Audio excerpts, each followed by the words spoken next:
बयान को लेकर रक्षा मंत्री राजनाथ सिंह ने सीमा पर युद्ध जैसी स्थिति को लेकर बयान दिया। रक्षा मंत्री ने कहा कि भारत को हमेशा युद्ध जैसी स्थिति के लिए तैयार रहना चाहिए क्योंकि सीमा पर हालात कभी भी बदल सकते हैं। उन्होंने कहा कि ऑपरेशन सिंदूर भारत के लिए एक केस स्टडी की तरह था जिससे भारत ने अपनी शक्ति का प्रदर्शन किया और अब देश को भविष्य की सुरक्षा रणनीतियों की दिशा तय करनी चाहिए। और रक्षा मंत्री राजनाथ सिंह ने कहा कि मई में पाकिस्तान के साथ हुए 4 दिन के सैन्य संघर्ष ने यह साबित कर दिया कि किसी भी समय अप्रत्याशित स्थिति बन सकती है। पाकिस्तान के साथ संघर्ष के दौरान भारत ने ऑपरेशन सिंदूर के तहत पाकिस्तान को कड़ा जवाब दिया। आकाश मिसाइल सिस्टम, ब्रह्मोस मिसाइल और आकाश तीर एयर डिफेंस सिस्टम और अन्य स्वदेशी प्लेटफॉर्म्स की क्षमता को ऑपरेशन सिंदूर में दुनिया ने देखा। और रक्षा मंत्री ने कहा कि मौजूदा दौर में आत्मनिर्भरता और स्वदेशीकरण की सुरक्षा की सबसे बड़ी मजबूत नींव है। इस नींव को हमें और मजबूत करना होगा और विश्व व्यवस्था कमजोर हो रही है और कई देशों में संघर्ष चल रहे हैं। ऐसे में भारत को अपनी सुरक्षा रणनीति को नए सिरे से तैयार करना है। तो वहीं राजनाथ सिंह ने ऑपरेशन सिंदूर की सफलता को लेकर तीनों सेनाओं के योगदान को लेकर सराहा है। लेकिन रक्षा मंत्री राजनाथ सिंह का ये कहना कि भारत को हमेशा युद्ध जैसी स्थिति के लिए तैयार रहना चाहिए, सीमा पर हालात कभी भी बदल सकते हैं। ऐसे में बड़ा सवाल यह है कि क्या ऑपरेशन सिंदूर 2 होने वाला है? क्या पाकिस्तान को लेकर कुछ बड़ा होने वाला है? अपने खास मेहमानों के साथ इसी मुद्दे पर हम चर्चा करेंगे, लेकिन उससे पहले आइए आपको रक्षा मंत्री राजनाथ सिंह का वो बयान सुनवाते हैं जो इस वक्त चर्चा का केंद्र बना है। ऑपरेशन सिंदूर के दौरान तीनों सेनाओं के बीच असाधारण ज्वाइंटनेस और इंटीग्रेशन को देखने को हम सबको मिला है। उस ज्वाइंटनेस और इंटीग्रेशन का परिणाम क्या हुआ, यह तो पूरी दुनिया ने देखा है। ऑपरेशन सिंदूर ने पाकिस्तान को चारों खाने चित्त करने का काम किया है और वह आज भी उस दर्द से वो भूल नहीं पाया है। यह पुस्तक लेफ्टिनेंट जनरल राज शुक्ला जी की सिविल मिलिट्री फ्यूजन की अवधारणा को आज की ग्लोबल जियोपॉलिटिक्स के परिप्रेक्ष्य में भी रखती है। और इस पुस्तक को पढ़ने के दौरान मेरे लिए एक इंपॉर्टेंट टेक अवे यह रहा है कि सिविल मिलिट्री फ्यूजन को केवल इंटीग्रेशन के रूप में नहीं बल्कि एक स्ट्रेटेजिक इनेबलर के रूप में देखा जाना चाहिए, ऐसा मेरा मानना है। यह ऐसा इनेबलर है जो इनोवेशन को बढ़ावा देता है, टैलेंट को बनाए रखता है और हमें टेक्नोलॉजिकल सेल्फ रिलायंस की दिशा में भी यह अग्रसर करता है। और यह फ्यूजन तभी संभव है जब हम अपनी civil industry, private sector, academia और डिफेंस सेक्टर को एक कॉमन नेशनल पर्पज के लिए जोड़ सकें। इससे हमारी इकोनॉमिक प्रोडक्टिविटी और स्ट्रेटेजिक एज भी स्वाभाविक रूप से कई गुना बढ़ जाती है। इसी सोच और इसी सिनर्जी के साथ हमें आगे बढ़ने की जरूरत है। साथियों, आज जब हम टेक्नोलॉजिकल एरा में प्रवेश कर चुके हैं तो हमारे लिए समझना आवश्यक है कि भारत में सिविल मिलिट्री फ्यूजन का स्वरूप कैसा होना चाहिए। हमें सिलेक्टेड टास्क और कोर चैलेंजेस की पहचान करनी होगी और बहुत ही एक बैलेंस्ड, फोकस्ड अप्रोच भी अपनानी होगी ताकि हमारी सिविलियन टेक्नोलॉजिकल कैपेबिलिटीज का उपयोग इंटरनेशनल कन्वेंशंस को ध्यान में रखते हुए मिलिट्री डोमेन में भी प्रभावी रूप से किया जा सके। आपने रक्षा मंत्री राजनाथ सिंह का वो बयान भी सुना जो इस वक्त चर्चा का केंद्र बना हुआ है। और इसी विषय पर बातचीत करने के लिए, चर्चा करने के लिए हमारे साथ 2 खास मेहमान जुड़े। उनका परिचय मैं आपसे करवा दूं। सबसे पहले हमारे साथ रिटायर्ड मेजर जनरल पीके सहगल जी जुड़े हैं, रक्षा विशेषज्ञ हैं। हमारे साथ retired colonel TP Tyagi ji जुड़े हैं, रक्षा विशेषज्ञ। आप दोनों मेहमानों का बहुत स्वागत है इस चर्चा में। चर्चा की शुरुआत सहगल साहब मैं आपसे करूंगा। रक्षा मंत्री राजनाथ सिंह का जो बयान निकलकर सामने आया तो एक और ऑपरेशन सिंदूर 2 को लेकर चर्चा होती नजर आ रही है सहगल साहब, लेकिन दूसरी ओर जो सबसे गौर करने वाली बात थी वो थी भारत की आत्मनिर्भरता रक्षा क्षेत्र में। क्या ये माना जाए सहगल साहब कि रक्षा मंत्री राजनाथ सिंह ने जो आगामी भारत के जो रणनीति रहने वाली है, जो सुरक्षा की नीति है उसको लेकर कि तमाम जो हथियार हैं वो अब भारत में ही बनते हुए नजर आएंगे, जिस तरीके से रक्षा मंत्री राजनाथ सिंह ने इस बात का जिक्र किया? देखो, इसमें किसी प्रकार का कोई शक नहीं कि हिंदुस्तान आत्मनिर्भर भारत की तरफ बहुत बड़े पैमाने पर बढ़ रहा है जी। अब सिंदूर के समय जितने भी हमारे वेपन सिस्टम ने बड़ा कार्रवाई की वो हिंदुस्तान में बन रहे हैं।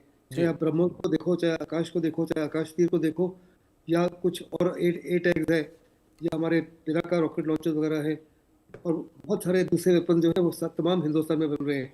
पहले हिंदुस्तान ने 64,000 करोड़ सैंक्शन किया था फॉर आधुनिकीकरण के लिए and for increasing production capability with the country about 2 months back. फिर तकरीबन एक हफ्ता पहले 79,000 करोड़ और का सैंक्शन किया है। हिंदुस्तान की ज़बरदस्त कोशिश है कि दुनिया के माहौल को देखते हुए, आसपास में इंस्टेबिलिटी को देखते हुए, बड़ा लाजमी है कि हमारी डिफेंस प्रोडक्शन जो है हिंदुस्तान के अंदर हो, हम स्पेयर पार्ट्स के लिए किसी और के ऊपर निर्भर ना हो। लड़ाई के समय में किसी प्रकार की सैंक्शन लग सकती हैं, कीमतें बढ़ाई दी जाती हैं, इकॉनमी बैठ सकती है। इसमें इसलिए बहुत लाजमी है कि हमारी सिविल इंडस्ट्री और डिफेंस इंडस्ट्री जो है बड़े पैमाने पर उसमें सर्ज कैपेबिलिटी हो, क्योंकि पहले जो हमारा WWR वॉर वेस्टेज रिजर्व होते थे वो 40 दिन के होते थे। जब मोदी सरकार के आने से पहले ये केवल 2 दिन के रह गए थे। उसके बाद में जब मोदी की सरकार इन्होंने कहा कि लड़ाई जो है लंबी नहीं चलेगी, 10 दिन के काफी होंगे। लेकिन अगर आपने रशिया यूक्रेन की लड़ाई देखी है या इजराइल हमास की लड़ाई देखी है या दुनिया की कोई लड़ाइयाँ देखी, साफ तौर पर नजर आता है कि आपको एक लंबी लड़ाई के लिए तैयार होना चाहिए। हमारे हर प्रकार तरफ इंस्टेबिलिटी है। जहाँ तक पाकिस्तान का ताल्लुक है, पाकिस्तान तो बहुत ही बुरी स्थिति में इस समय है। उसके ईस्ट में बलूचिस्तान लिबरेशन आर्मी आए दिन उसके ऊपर घात लगा के हमला कर रही है। नॉर्थ में पख्तूनख्वा में तहरीक तालिबान पाकिस्तान जो है हर रोज गश्त लगा के पाकिस्तान की आर्मी को नुकसान पहुंचा रहा है। दुरंत लाइन के ऊपर अफगानिस्तान की फोर्सेस जो हैं वो साफ तौर पे पाकिस्तान को चेतावनी दे रही है कि अगर आपने गलती की हमारे खिलाफ कोई कार्रवाई करने के लिए तो ईंट का जवाब ईंट से दिया जाएगा। अगर आपने हवाई हमले किए तो हम हवाई हमले करेंगे। अगर आपने हमारे ऊपर एक मिसाइल दागी तो हम इस्लामाबाद के अंदर कार्रवाई करेंगे। बिल्कुल साइकिल साहब, जिस तरीके से आपने जिक्र किया, जाहिर तौर पर ये कह सकते हैं कि भारत जो है हर मोर्चे पर तैयार खड़ा है और भारत हर मोर्चे पर तैयारी जो है वो भी लगातार कर रहा है, यानी कि अपग्रेड अपने आप को कर रहा है। त्यागी साहब, मैं आपका रुख करूंगा। जिस तरीके से ऑपरेशन सिंदूर 2 का जिक्र किया गया, क्या सर आपको लगता है कि जो स्थितियां पाकिस्तान में बनी हुई हैं, जो हरकतें पाकिस्तानियों के इस वक्त देखने को मिल रही है, उसकी वजह से ऑपरेशन सिंदूर नजदीक ही है? जी बिल्कुल ठीक कह रहे हैं आप। देखिए, मूसलाधार बारिश होगी इसका अंदाजा बूंदाबांदी से लगाया जाता है। शुरुआत ऐसे ही होती है। जब हमारे डिफेंस मिनिस्टर सर क्रीक में गए तो उन्होंने वार्निंग दी पाकिस्तान को कि मिलिट्री बिल्डअप ना करें, अन्यथा ना भूलें कि कराची का रास्ता सर क्रीक से होकर गुजरता है। जब वो बाद में लोंगेवाला गए राजस्थान में तो वहां उन्होंने आर्मी कमांडर कॉन्फ्रेंस को ज्वाइन करते हुए जो एक्सरसाइज का निरीक्षण किया, उसमें भैरव बटालियन और आशी प्लाटून यानी कि क्विक रिएक्शन बटालियन और ड्रोन स्पेशलाइज प्लाटून, इनका जिक्र किया और बता दिया कि यस, आने वाले समय में नई टेक्नोलॉजी का इस्तेमाल होगा। अब उन्होंने 30 अक्टूबर से और ये 10 नवंबर तक होने वाली एक्सरसाइज के बारे में जब बताया तो उन्होंने 3 बातों पे जोर दिया। पहला तो ये कि जो हमारी तैयारियां हैं उसकी जो फाउंडेशन है वो स्वदेशी होनी चाहिए। दूसरा, एक नॉर्मल फौज के अंदर रहता है, जब हम पेट्रोलिंग करते हैं बॉर्डर एरिया में तो हम जिस रूट को जाने के लिए इस्तेमाल करते हैं उसे आने के लिए इस्तेमाल नहीं करते। यही बात को डिफेंस मिनिस्टर ने बताया कि ऑपरेशन सिंदूर पार्ट 1 एक्सीलेंट, वेरी नाइस, लेकिन ऑपरेशन सिंदूर पार्ट 2 में नई टेक्नोलॉजीज का इस्तेमाल होगा, यानी कि पहले से डिफरेंट चीजें। तो उन्होंने उसमें कहा कि भाई इसमें क्वांटम मिशन होगा, इनोवेशन मिशन होगा, नेशनल रिसर्च फाउंडेशन मिशन होगा, यानी कि ये जो तीनों मिशन थे ये इसलिए बताए कि फौज और सिविल के अंदर एक लेवल प्लेइंग फील्ड हो और नई इनोवेशन की जा सके नई वाली ऑपरेशन सिंदूर पार्ट 2 के लिए। अब एक और संदेश उन्होंने दिया और ये बड़ा इंपॉर्टेंट है सर। ये अगर ऑपरेशन 2 होता है तो it is not only for Pakistan, it is for Pakistan and China both. और इसका जो लक्ष्य रखा गया है जो इन बिटवीन द लाइन्स है यूनिफाइड ऑपरेशन, यानी कि इसीलिए आर्मी, नेवी और एयरफोर्स की राजस्थान और गुजरात में ये ऑपरेशन हो, ये एक्सरसाइज हो रही है, यानी कि यूनिफाइड ऑपरेशन। दूसरा, डीप स्ट्राइक ऑपरेशन।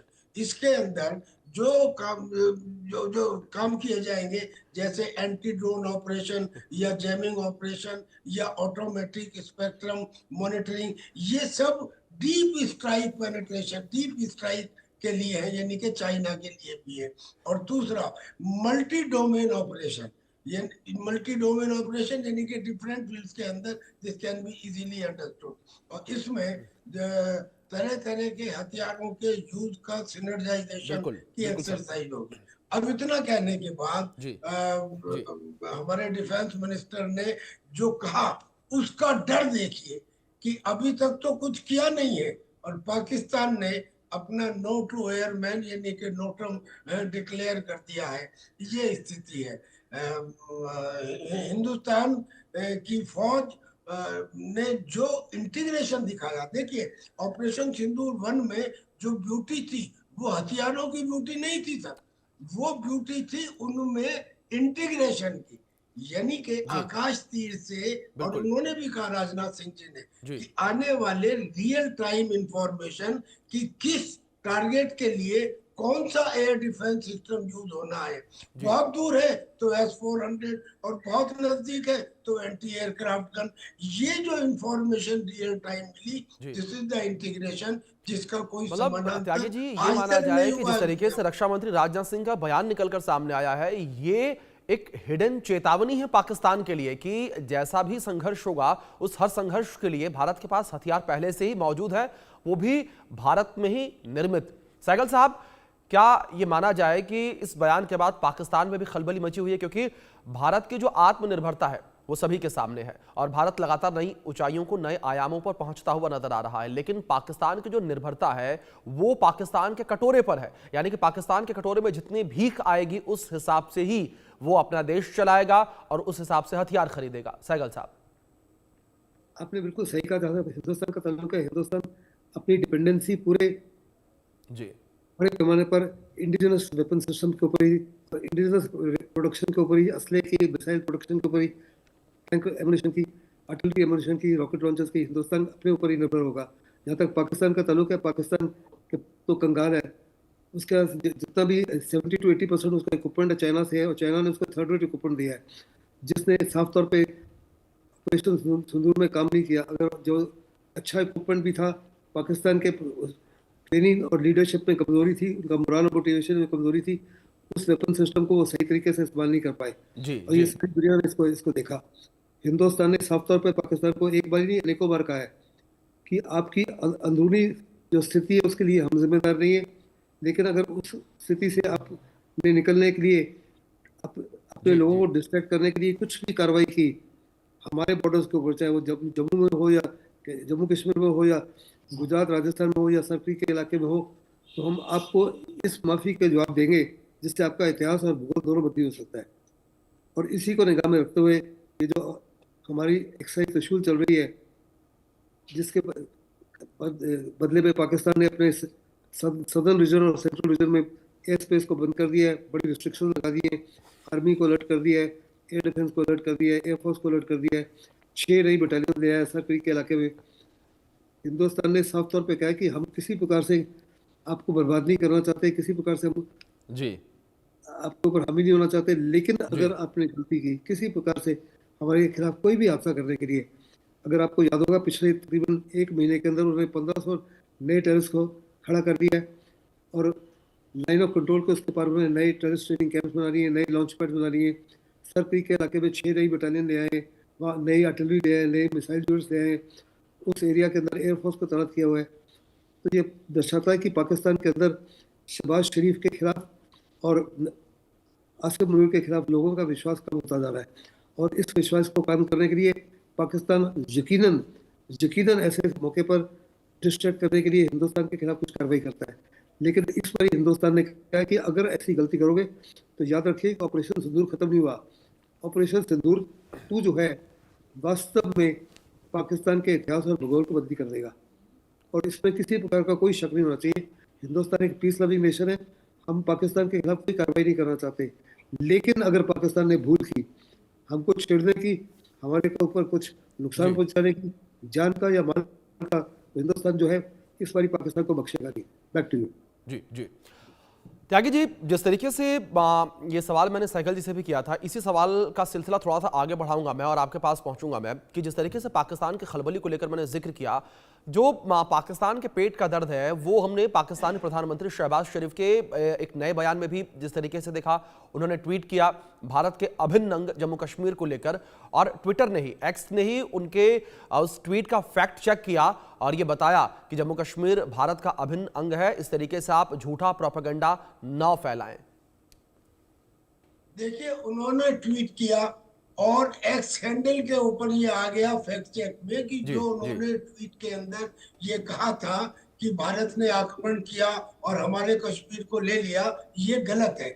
ऐसा उन्होंने नहीं, ये तो पाकिस्तान कई बार कर चुका है झूठ बोलने की बात। लेकिन हमें ये नहीं भूलना चाहिए कि organisation of Islamic cooperation OIC की मीटिंग के अंदर ये साफ साफ कहा गया कि हम कश्मीर के लोगों को अपना भाग्य खुद चुनने के लिए समर्थन करते हैं, और हम इस बात का भी समर्थन करते हैं कि कश्मीर के अंदर यूनाइटेड नेशंस के रेजोल्यूशन के द्वारा दिए गए प्रपोजल्स का ही इस्तेमाल होना चाहिए।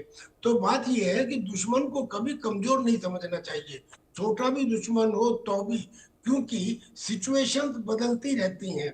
आज सिचुएशन वो नहीं है जो ऑपरेशन सिंदूर 1 के टाइम थी, यानी कि वो टाइम वो था जब अमेरिका एक किस्म से न्यूट्रल था। आज की तारीख में पाकिस्तान तो खैर हमारे सामने कहीं ठहरता ही नहीं, हम पाकिस्तान और चाइना दोनों से निपट सकते हैं, लेकिन दो प्रॉब्लम है। पहली प्रॉब्लम कि America is now fully tilted towards Pakistan, और दूसरी प्रॉब्लम वो जो आधा फ्रंट हिंदुस्तान में है, आप उसे क्यों भूल जाते हैं? वो चाइना और पाकिस्तान से हमारे लिए ज्यादा खतरनाक है, क्योंकि यहाँ पे एक वर्ग ऐसा है, चाहे या तो वो अमेरिका की डीप स्टेट के उकसावे में कर रहा हो, लेकिन वो तो एक लंबे समय से कर रहा है, वो कंट्री को डिस्टेबलाइजेशन का काम करता है, फौज के खिलाफ बोलता है, पाकिस्तानी आतंकियों का समर्थन करता है। अगर ऐसा ना हुआ होता तो भला क्या ये पॉसिबल है कि 2 आतंकी किसी दूसरे देश के हमारे देश में आ जाए, जहां पे हमारे राज्य के अंदर 1/3 आदमी पोस्टेड हो और उनको जॉइंट ऑपरेशन करके पकड़ने में हमें हफ्तों लगे? तो ये सिचुएशन क्या है? This is created by our own people. तो हमारा जो आधा फ्रंट है वो, और अमेरिका का टिल्टेड होना टुवर्ड्स पाकिस्तान, ये दो चीजें ऐसी हैं कि we have to be very careful about it. और दूसरी बात, कोई चीज फौज के अंदर ऐसा नहीं होता कि हम उसे रिपीट करेंगे। हर बार हर ऑपरेशन अपने आप में अलग होती है, न्यू होती है। तो इसीलिए जिस चीज के ऊपर स्ट्रेस करना है वो डिफेंस मिनिस्टर ने कहा कि हमारी तैयारियों की फाउंडेशन इंडियन होनी चाहिए, डोमेस्टिक होनी चाहिए। यानी कि हमको अपाचे अटैक हेलीकॉप्टर या MQ-9 रिपर ड्रोन या हमको दूसरे देशों से मिली हुई चीजें, उससे ज्यादा हमें अपने आकाश तीर और आकाश मिसाइल के ऊपर भरोसा करना है और अपनी स्ट्रेटेजी को समय के अनुसार चेंज करना है। जी बिल्कुल त्यागी जी, जिस तरीके से आपने जिक्र किया, लेकिन जाहिर तौर पर रक्षा मंत्री राजनाथ सिंह का जो ये बयान निकलकर सामने आया है, इसे मात्र बयान के तौर पर नहीं बल्कि एक हिडन संदेश के तौर पर भी देखना चाहिए। और पाकिस्तान जाहिर तौर पर इस बयान को सुनने के बाद डरा सहमा जरूर नजर आ रहा होगा। फिलहाल आप दोनों का बहुत शुक्रिया जुड़ने के लिए, कीमती वक्त इंडिया न्यूज के साथ साझा करने के लिए।